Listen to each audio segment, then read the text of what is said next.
Welcome to Smalltalk Daily for Monday, August 9th, 2010.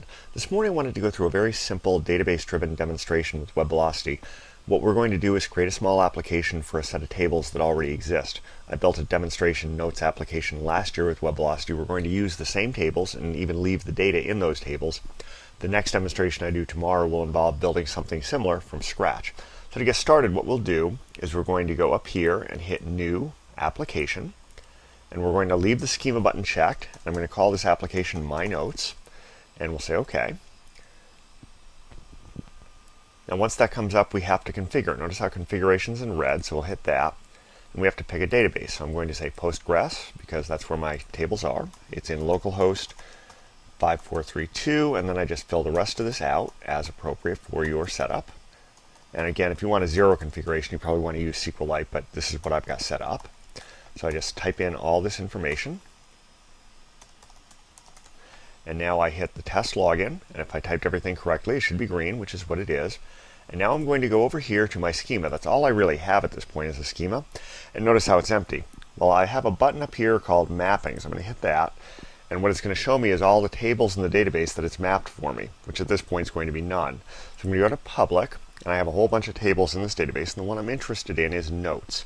So I'm going to map that table to Note, and it's going to ask me some questions. What do I want? Well, I want it to generate just the default stuff, a list UI, a view UI, and an edit UI. I want it to be a very basic kind of interface, so I'll say, okay, go ahead and do that. And once it does this, I should have a full demonstration all set, ready to go.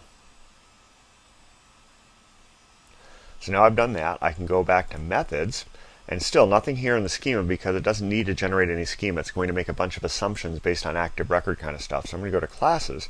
Notice how I have a whole set of things. I have my Note class, and it's just going to have mapped all of these various variables into methods. And now I can go to Browse, and I can say, well, I've got a whole bunch of things already set up for me. I've got a new note, I've got notes.atom, so I've got a feed, I've got an edit UI, I've got this list UI here, and here are some things I put in last year. And I can go ahead and add a new note like create WV 1.1 demos, leave the date alone, create WV 1.1 demos, and hit accept, and that should go in, and there we go. We can bring this up, we can edit it, we can cancel back, and then close this and go back to our list UI.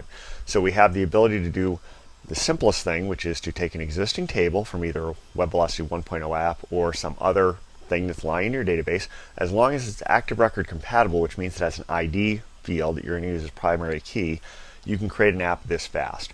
What we'll do tomorrow is go kind of the other direction. You don't have a table, you're going to go ahead and create some. But that's about it for today. Until next time, have fun with Smalltalk.